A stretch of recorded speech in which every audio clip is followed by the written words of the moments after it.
I think I'm addicted to chapstick a little bit. It's pretty nice. If it's not Vaseline, I don't want to hear it. Pause. We back, guys. It is Trash Trades. Your boy VJ and Luca ready to fucking show you some fucking ass. We're gonna show you a little chart. We're gonna show you a little ass, and we're gonna have some pause jokes. We had a great one with Vaseline earlier. Maybe Luca could cut that in. You know, if you guys are listening to this part right now, you would have heard the Vaseline joke. I still don't get it. Okay, personally, that's why I was like, what the fuck? How is that funny? Whatever. But obviously, VJ over here, you know, apparently he has some Vaseline jokes to share. So you know what? Vaseline intro for today. I don't mind it. I don't mind the Vaseline intro. You know, just throw it in there, and they can just hear up to the pause joke, and then fuck yeah. They don't need to hear the explanation. They might not get it. They might get it. Okay, moving on. It is what it is. So guys, so Luca, you know, we're going through this little special time. You're going through a special time. I want to go into that in the show. That's where, like, we talked about it for a while between our homies. We will. But yeah, do you want to do that after the trade? Well, let's do it after the trade. I feel if listen, this is gonna be a deep episode, okay? Because I need to fucking connect to you. I need to like pass my arms through the screen and like grab your eyeballs and start twisting and turning. Yeah, that sounded very much like a horror movie. I think what he meant is he just liked invites you over closer to the fireplace. Yes. Don't worry, you were gonna be far away from the fire. Yep. Just into the warmth and maybe some hot cocoa, and we share a part of our journey. And I like that. A little bit of insight into one of us becoming a little bit of a crazy person. Yeah. Oh wow! And none of this is scripted, guys. We just both write on page. That's how you know that's how cutie me and VJ as a relationship are. You know, we kind of finish each other's sentences.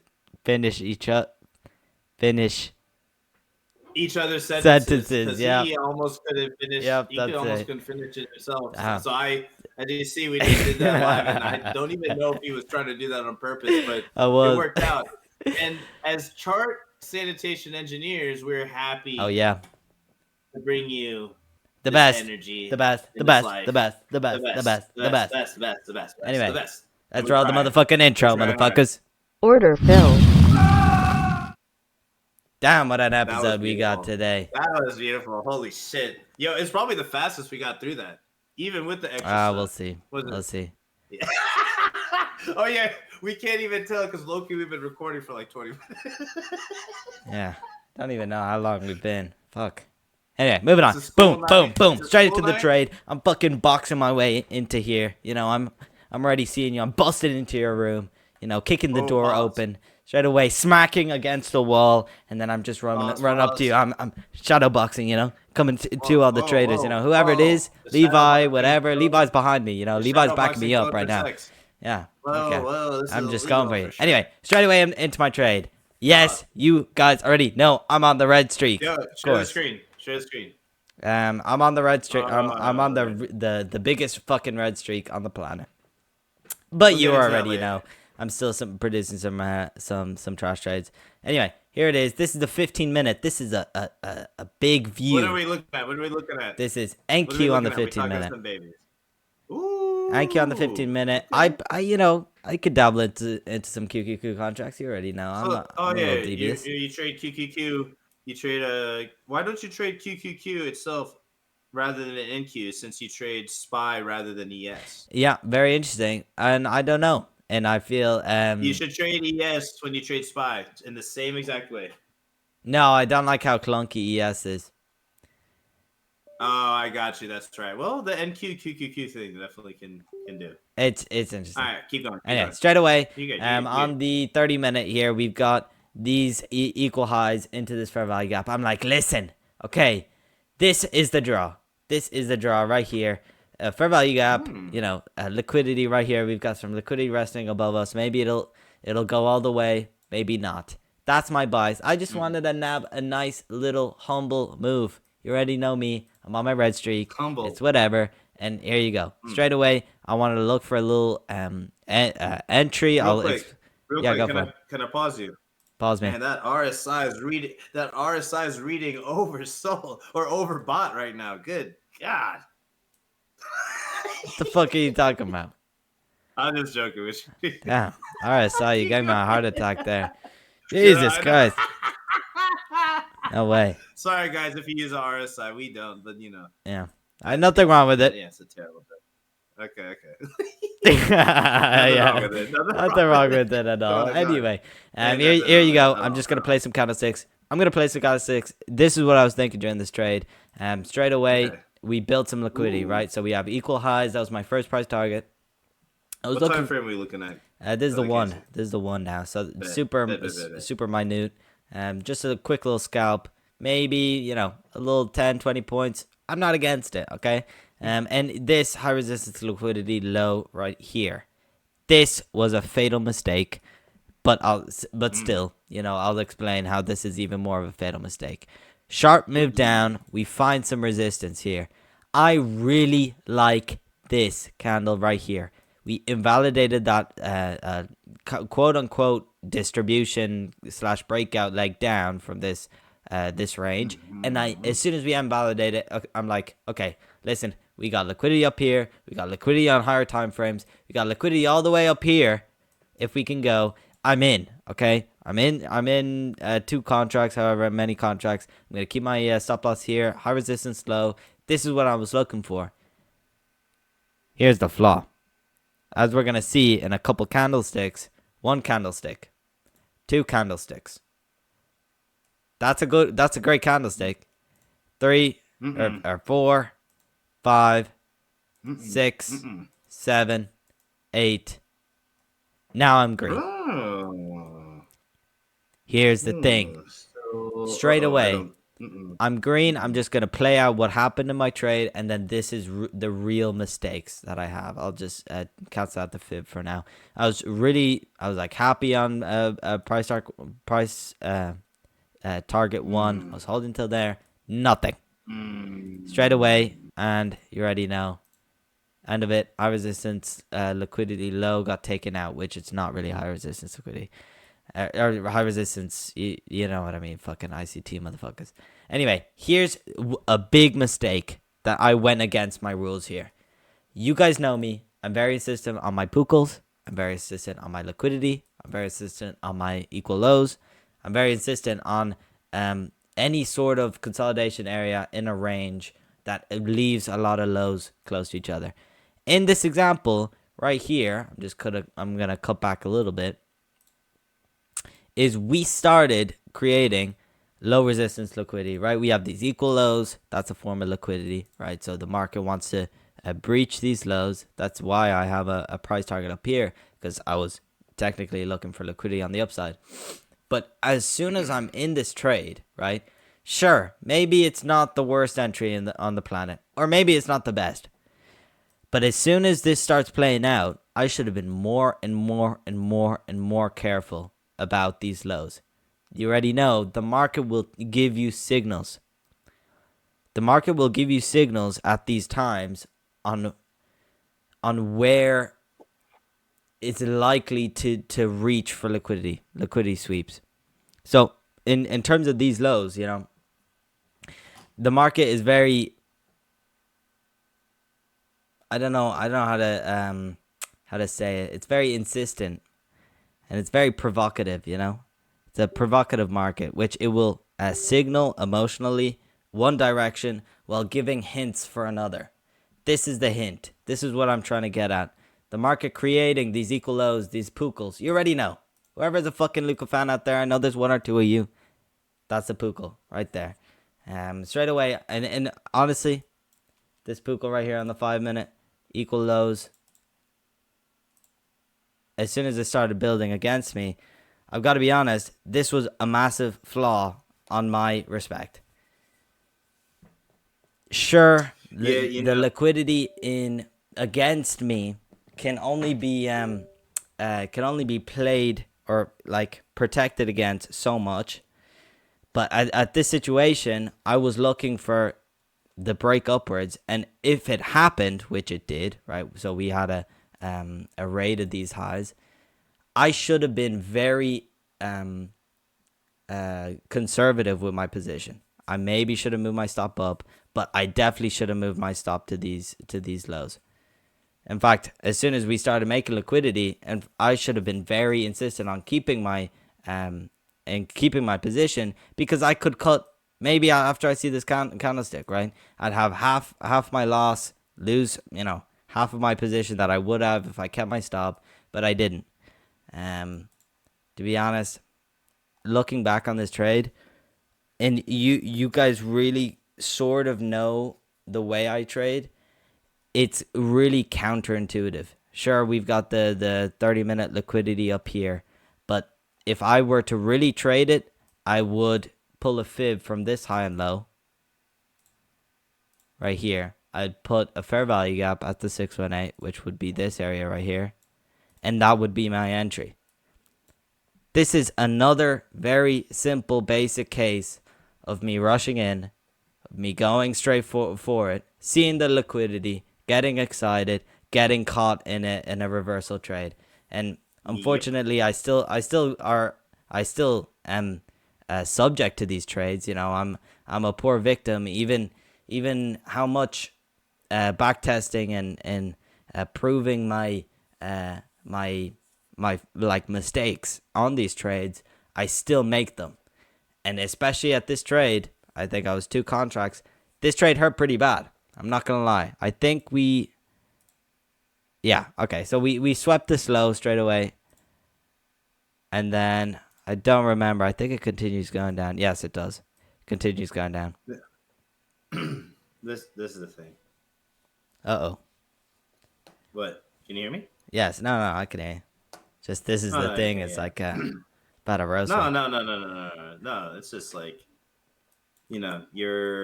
everything that you said about what you did, like, you rushed in. Like yesterday, like I took so many shitty trades. Like I have to go back to it to pull out some of the trash trades. Right.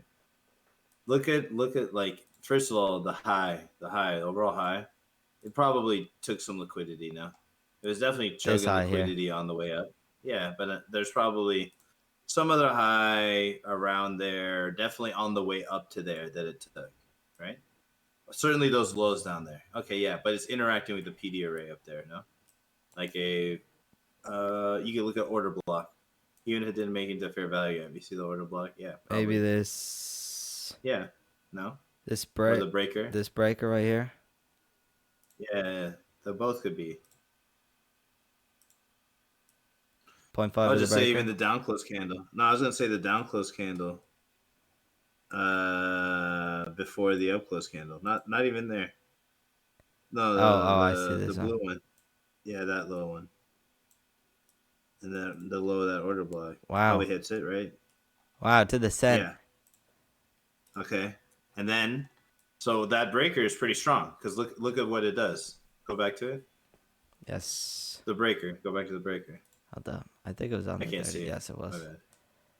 And then, you see how it causes a sweep and it goes down. That's like an intermediate high. It's a very strong area. And so when it taps that, and then on the 1 minute, you're actually on a good time frame for catching reversals. So I'll start moving into smaller time frames. So go back to the 1 minute. If I was holding longs, let's say I'm holding longs for that all-time long there. You see it starts making these lows. These 1 minute lows. And then coming down. And then breaking them. And then retracing, but then not like bouncing to start a new high. Just like retracing into an order block or fair value gap, coming down. So when you longed, this is a classic place where if I'm like rushing or something, especially earlier, I'd get into and like you're just trying to long too early. Actually, you longed right into a fair value gap, right into a displacement fair value gap that broke a low, and then it chugged around in there and essentially established like a low. That's not a bounce. Yeah. See, speed actually does matter. I've been ignoring speed a little bit, but speed is a sign of them being there. They're not going to hang around too long if they're going to bounce now. You know what I'm saying? They're probably going to come back. And so they're just doing that. And then they bounced up. And what they do, they sweep that internal high, revisited that fair value gap, and dug into that 1 minute order block to probably go down. Now, after hitting that higher time frame breaker block, order block. These are versions of internal range liquidity. Yeah. What do you think we're going to head down to? And then you scroll out. Internal. We play market maker models. Look out. What are the consolidations that we might reach? Okay, you can see a few. Right? I'm not saying that it's going to go for all of them, but then like play the candles out, and where do we go? We're definitely going to take that most recent low. And then see, like it was a smaller market maker model. So look back. You don't have to keep playing. It doesn't necessarily have to go at this point. But you see how the consolidation across the consolidation where you entered long in, it needed those lows. No, not there. The one above it. Like I said, it could be a small market maker model. This could be still bearish. No. Okay. You're looking at that consolidation to the left. No, you're fine. Just look on the left side of the curve. This consolidation. Okay. Maybe this gap. Yeah, but we didn't reach there. We reached definitely the lows of the other one, but sometimes, like even in retracements, are lower time frame market maker models. So on the higher time frame, it's probably bullish, but in the lower time frame, off the reaction there, you could have caught a short. Yes, I agree. But then that means that you're not always anticipating every consolidation to get taken out, because that would have to be a true change in like the direction. If it's just a temporary change in order flow for a larger retrace, they'll often play out like that. And so you can see smaller sell model just occurred, and then it started bouncing up. Okay, it might continue the model, or it may come down and break it. You just never know. It might be retracing the other way, making a smaller market maker buy model to come down to fulfill a larger sell model or whatever. It keeps going back and forth. That's why consolidations are nice, because you know it's setting up for market maker model. Yeah. So just stay out of it, let it do its thing, and then you can get in first stage accumulation, second stage accumulation, then get out, and then wait for it to reverse. Just don't get involved in consolidation, which is what I was doing yesterday. And I've been taking all sorts of shitty fucking trades. Today I fucking traded back. That was good. Yeah, I feel this trade. I feel you're right when it comes to that. I think more importantly, I went against my own rules, because at this stage, like we've had an episode about it some time ago, where we really have to monitor our trades and what happens during our trades and how it evolves. And you always have to be open-minded for the opposite bias. You can't be too transfixed in your longs, or too obsessed with your shorts, or whatever it is. At this stage, it was very clear that it was short. In fact, we had equal lows, we had pukals. This was my kind of trade. Except at this stage, I feel in this environment, this trading environment, how we kind of moved down, we broke this high. I felt that I was very insistent on catching these longs, because I am and this is something that a lot of traders relate with, is I have a liquidity level. I gave myself credit for doing the long-term analysis, looking on the hour, looking on the 30, whatever. I gave myself so much credit for that. In fact, I was so obsessed with these long-term biases, or these long-term zones, or liquidity, or gaps, or whatever. Sure, they're good price targets, but I would hold for this price target no matter what. And I feel like if you are going from a higher time frame price target straight to the 1 minute, sure, it might gonna long, but you probably have the wrong area it's gonna long at. And in this stage, I feel like when it started showing clear signs that it was clearly gonna drop down, I definitely could have minimized my risk with moving my stop up. Did I do that? Absolutely not.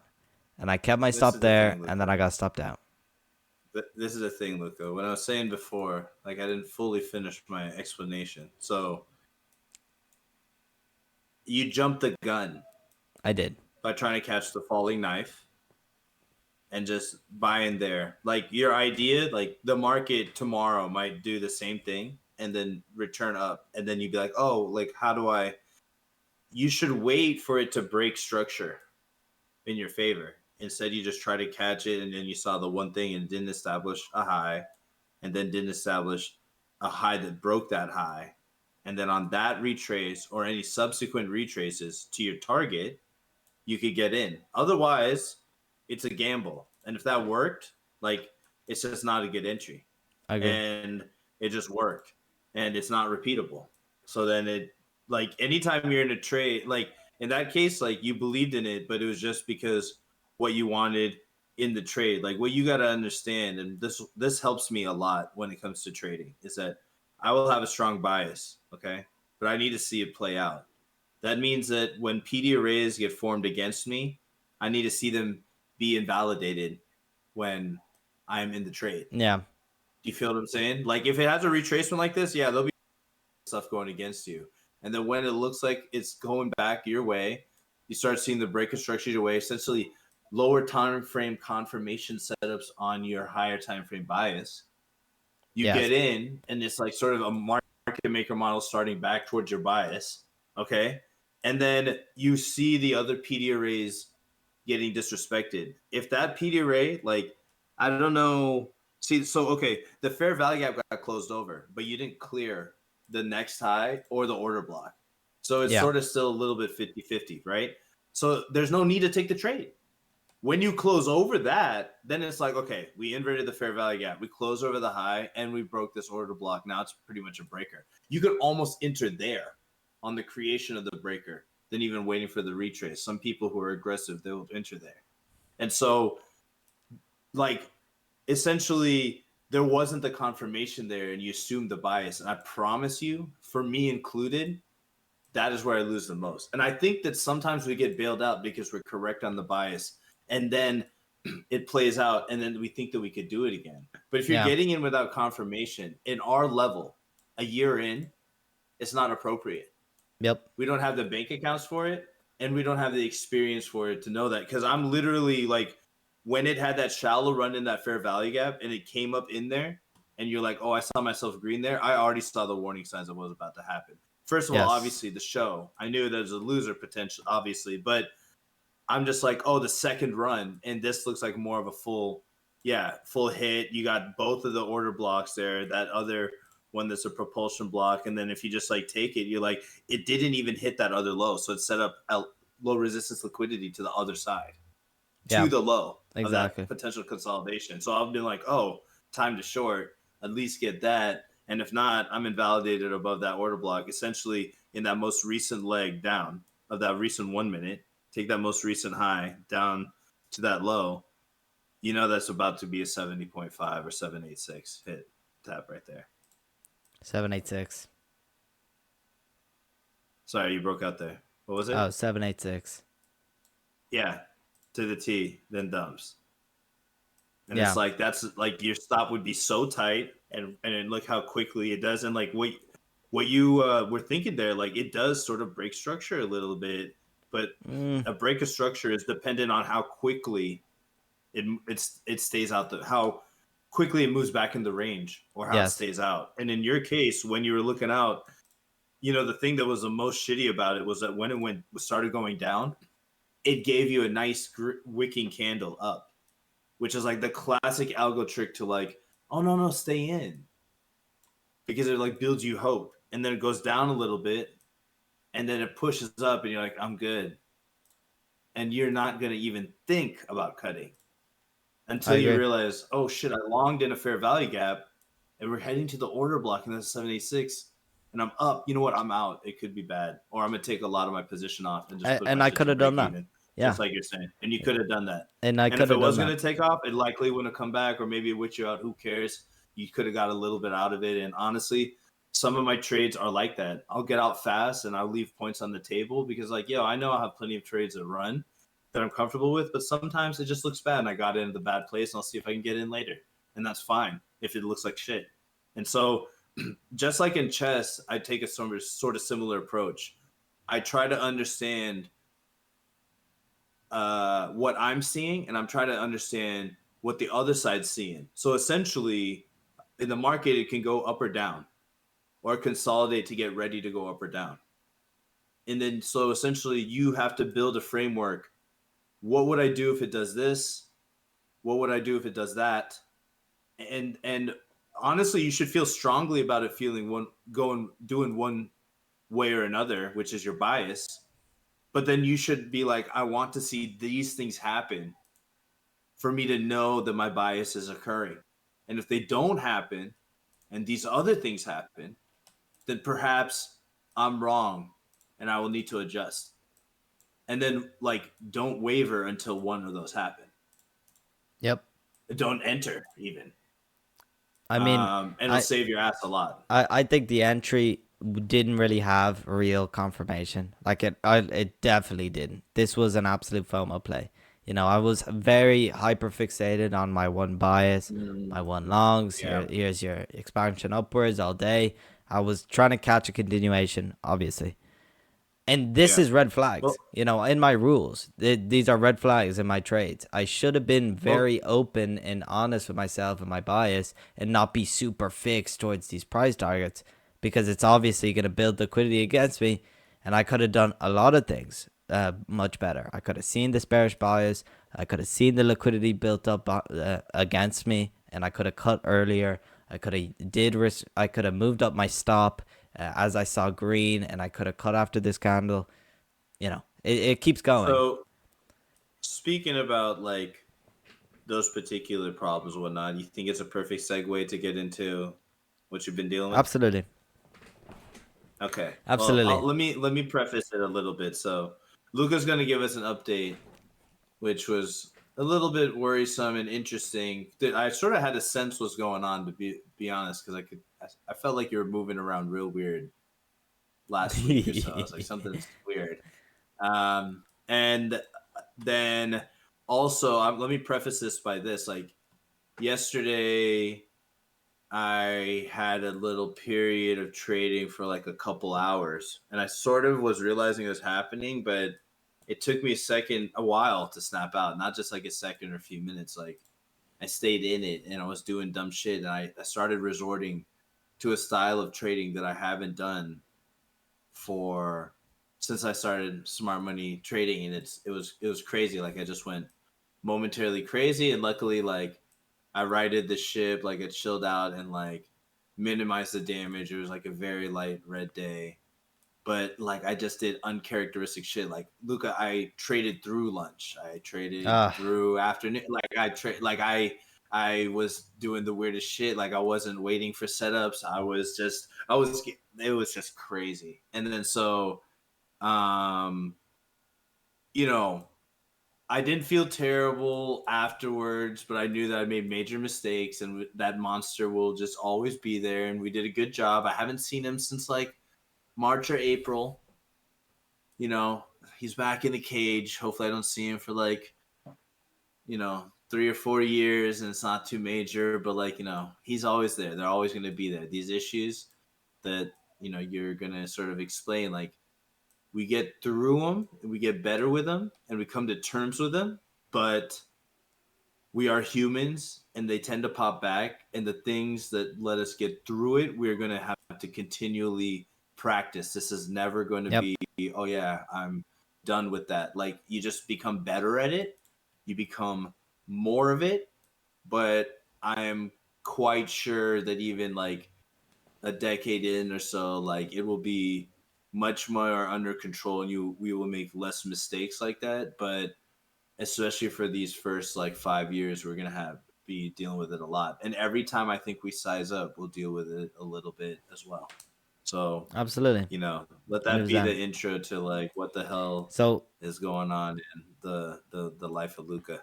Apart from the trading, you guys see this trading, these mistakes, everything that is stopping myself from success, actually clicking the button.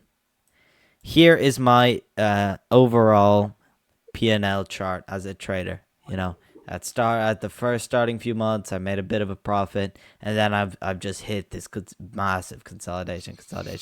So I was very red on my port, and in around 2 weeks, I think I hit a instance on my port where I made I was literally probably $200 away from break even on my entire port. I made like, I think it was entire career, not even entire port, career, with prop accounts aside, everything. And this was a point where I think I made around 1.4 to 1.6 thousand in around 8 or 9 days. Crazy numbers. I was doing so well. I was following all my rules. Trading wise, apart from this is my P&L. And I got super close to this area. And like you guys seen before with the recent episodes, we actually captured what it was like for me to completely turn around to the downside. I literally went from this super about to do it, I'm having that epiphany, just straight down. And this was in the biggest Weeble loss. This was in, we had a lot of promo for my loss, $800 in a day or something like that. Crazy. But I reached a point in my trading where this got considerably worse. So this continued down and continued down and then even continued down again. So I was in a steep decline of my overall P&L chart. And I reached a point where I wasn't really making that many mistakes, around here. I wasn't making a lot of mistakes. And I was following my rules. And this is a moment in my trading journey where I started to become emotionally and psychologically distressed. Every trader will have a point where they're break even on their port, or they made a shit ton of money in a week or something. That mentality of you did it is the exact opposite of what you need to be a consistently profitable trader. In fact, all pretty profitable traders and well-experienced traders will tell you that these things happen. You'll see very close to your break-even profit and loss, and then you plummet to the ground because you can't control yourself. I didn't control myself with the scaling up, all of the mistakes we've shown on the show. But here's a very specific moment around here where I started not doing bad, but I started becoming crazy, literally crazy outside of trading. So this is when I really had to stop myself because, as you guys know, we're very honest with our losses, with my trading journey. So I'm going to be 100% honest here. I was losing my mind. I'm serious. I was going crazy. Like every second of my day was thinking about how I should act psychologically. If I was being overconfident, if I was being crazy, if I was being whatever, how I was going to set myself up for a green day or a red day or whatever trading. I was green this day. Okay, I got to be humble or whatever to be green the next day. Constant monitoring myself. Am I in a fit mentality to trade? Literally, I'd say 30% of my day was thinking about trading and how my mentality and my subconscious was reflecting how well I would do in that day. And I'll tell you something. And this is going for like a week, right? And this was going for around a week. I lost all my responsibilities. I do homework, whatever. Homework, forget about. Too focused on something else. Week? Not all week. It's just specific instances. Tests, studying, even uploading clips for you guys.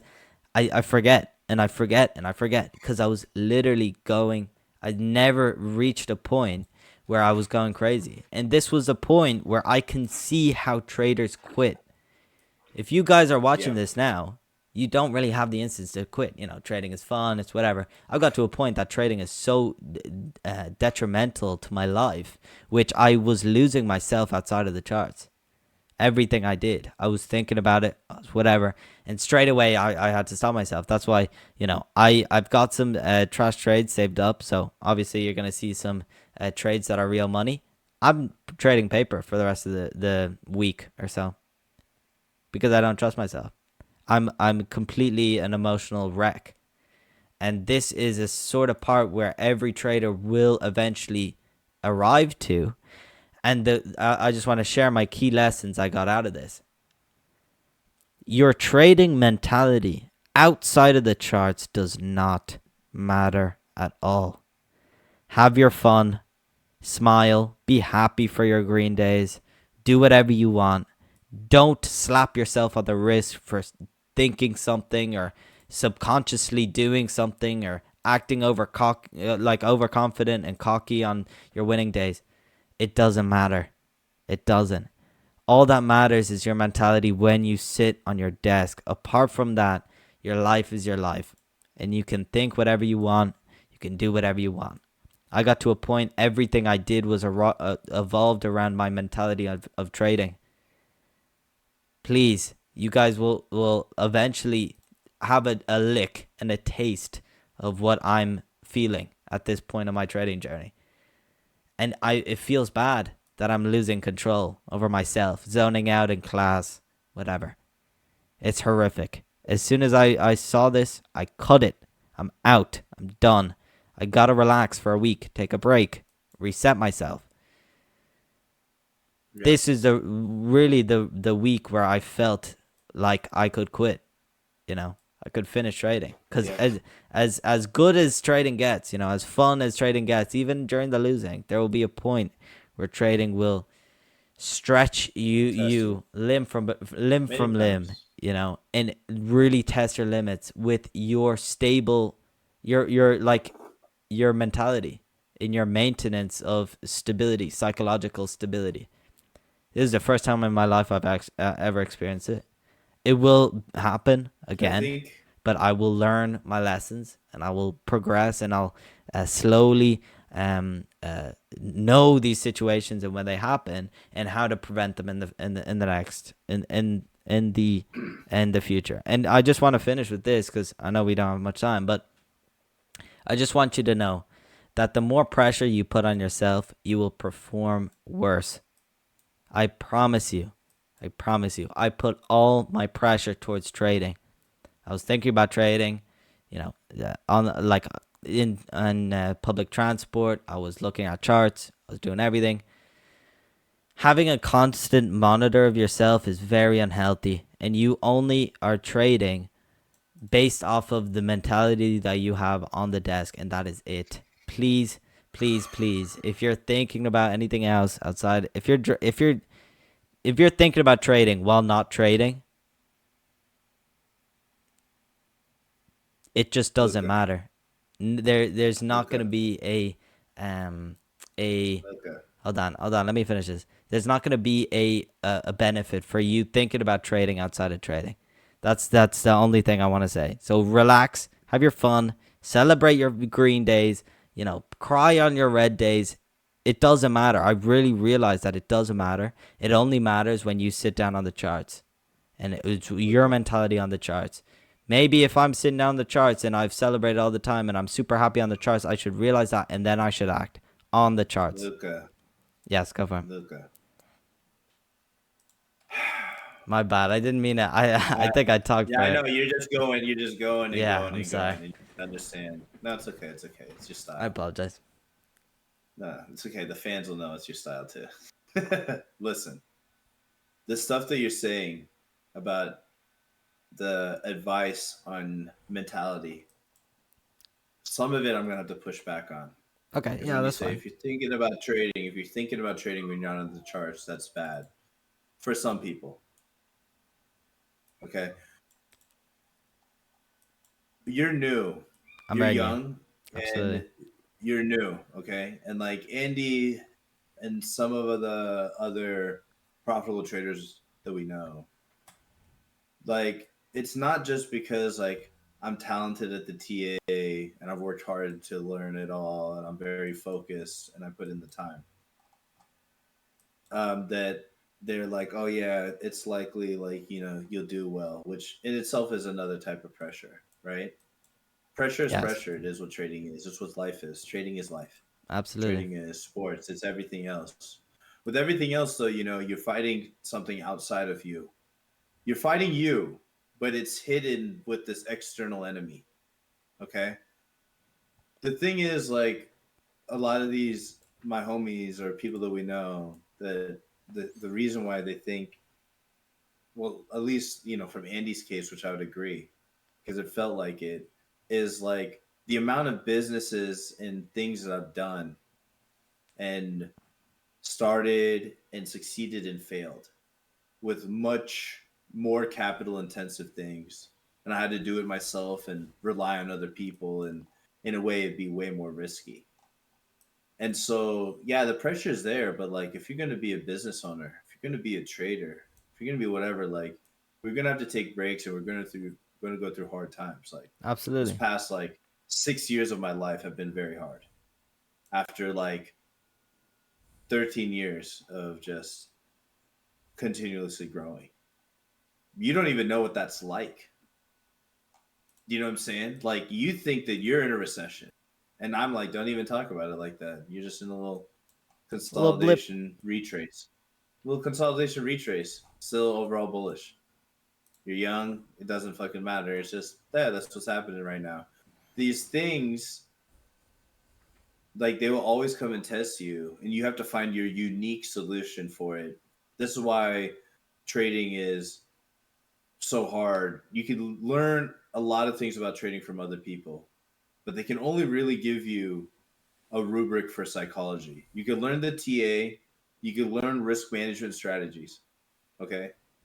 But what you do and like is related to what goes on in your head.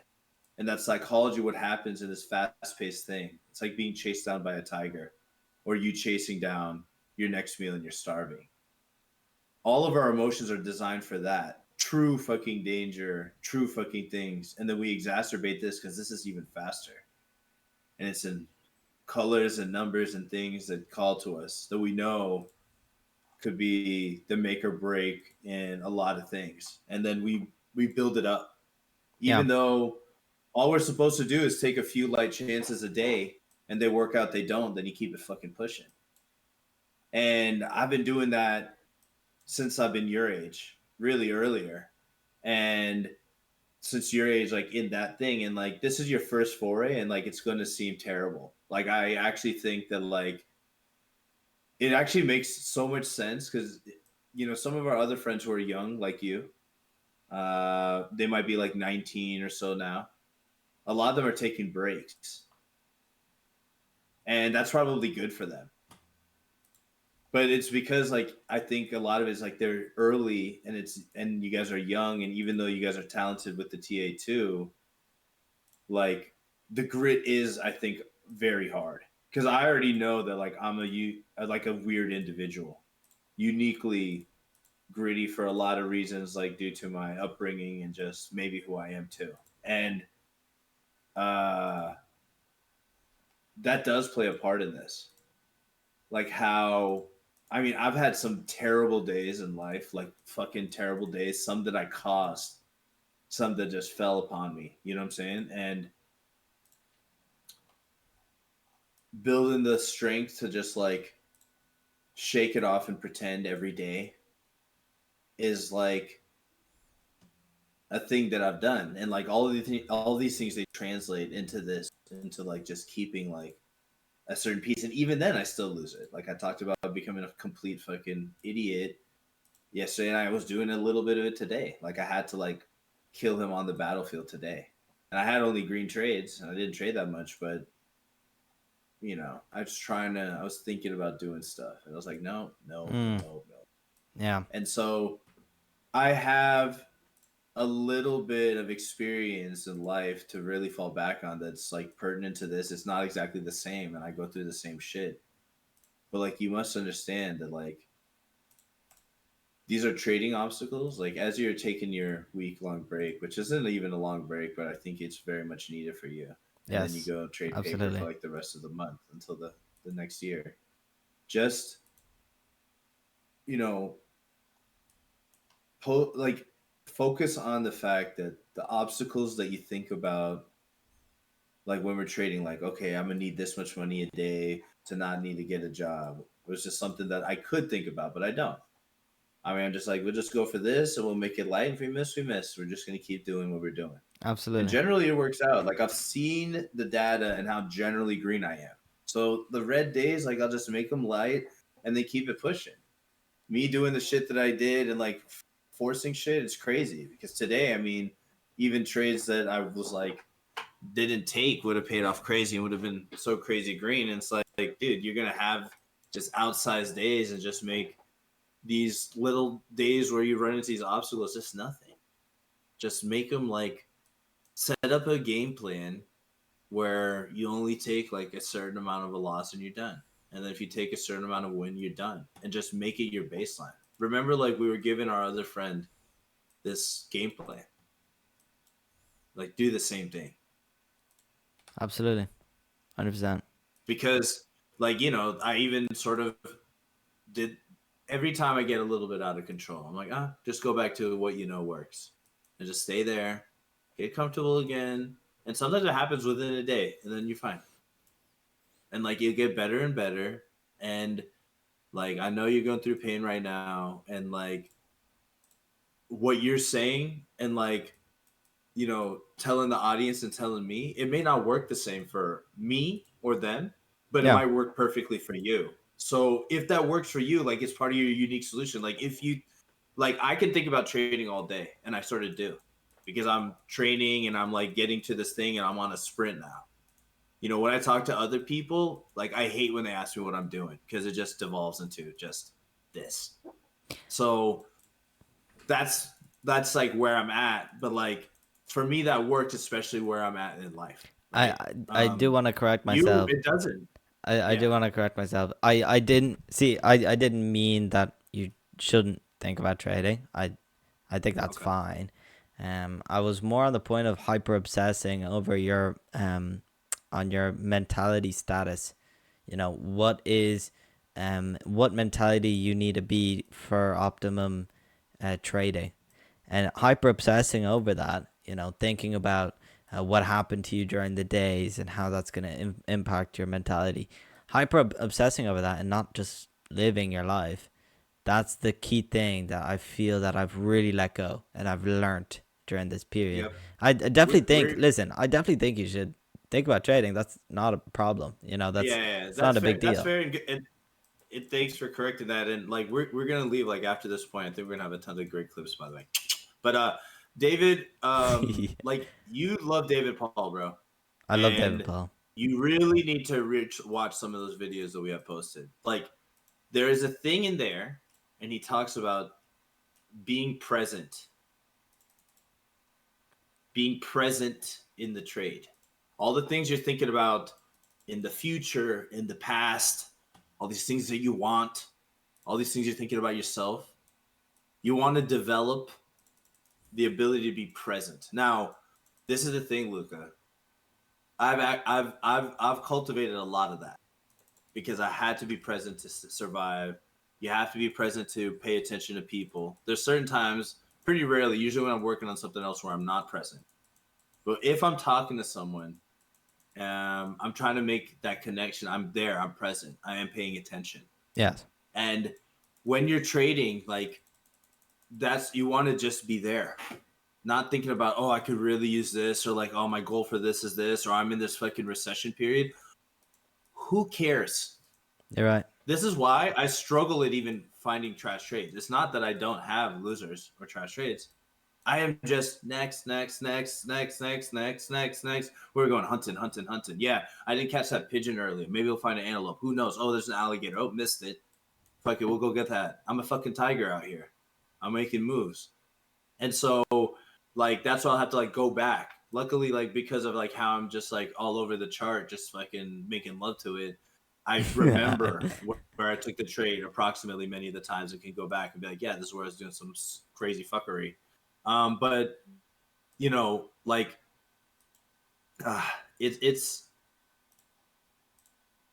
I think it's like stay present in the moment and accept it. Absolutely. Surrender to it.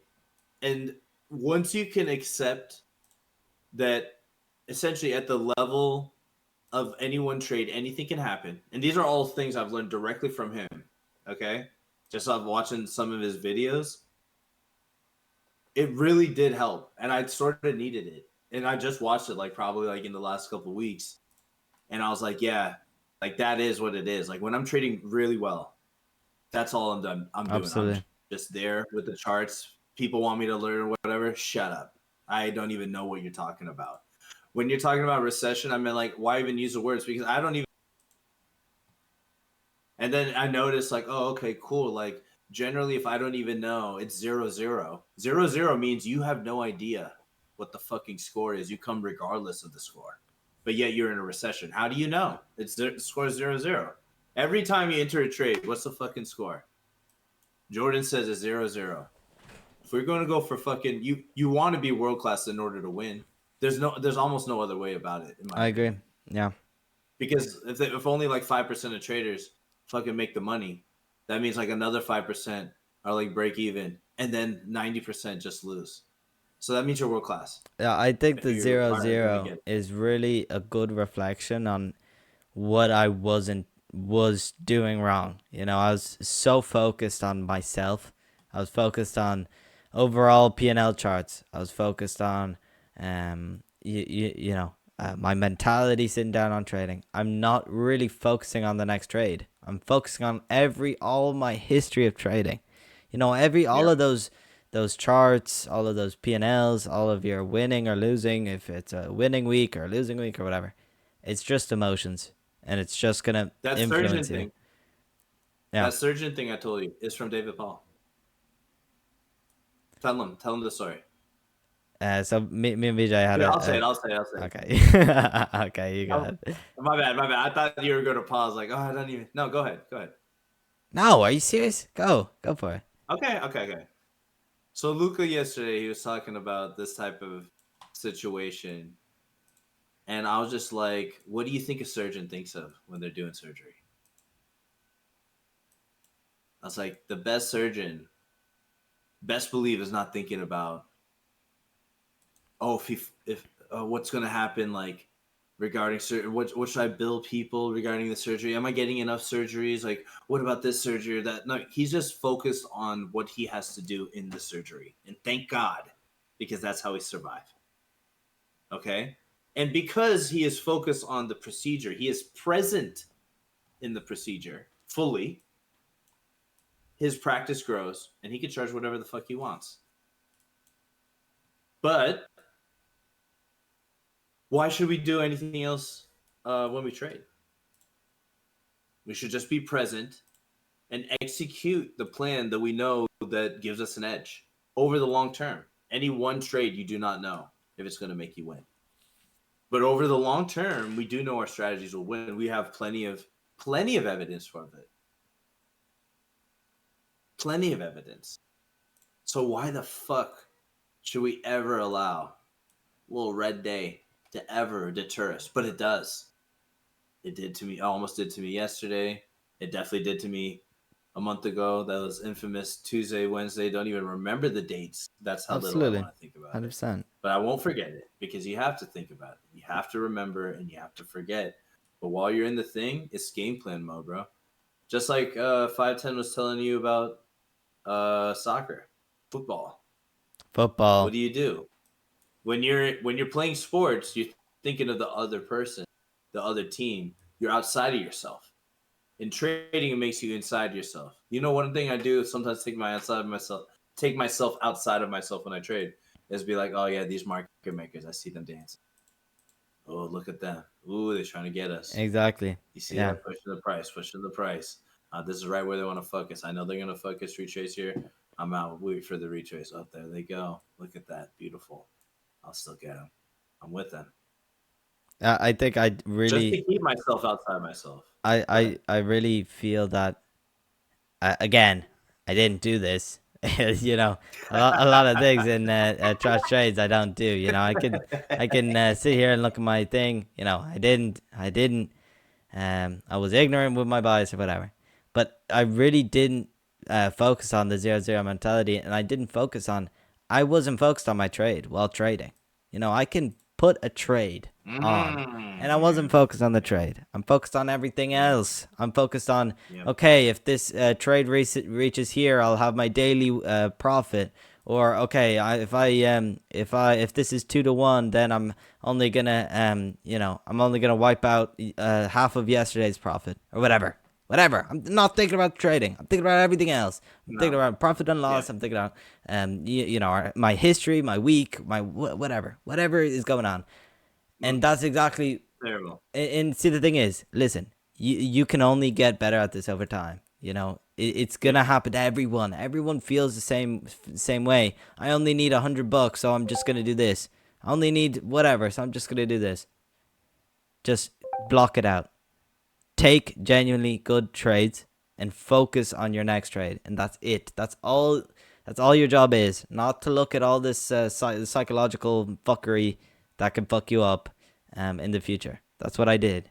And obviously in Trash Trades we're very honest with our whole trading career. Hopefully maybe one day we'll be profitable on this show. I mean it's definitely there's definitely a chance. And I really just want to emphasize all these struggles because this is a struggle I've never went through. I was thinking of quitting, I was thinking of whatever. I can feel it. I know what they're doing. I know, and it's fantastic. And in a lot of ways I'm very happy. I'm a lot happier than I was a week and a half ago when I was in this type of mentality. I just want to be 100% genuine with you guys. I'm sure there's a couple of you guys that are here along the journey with us right now. Maybe there's going to be people that are going to watch in the future. They go back to these episodes.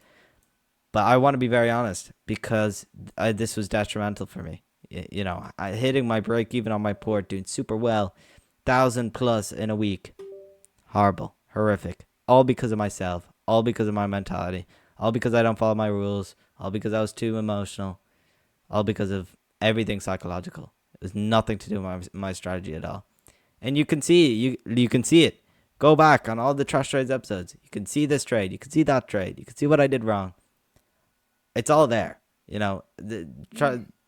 I feel this is it's a great representation of who I am as a trader and how I'm going to grow and evolve.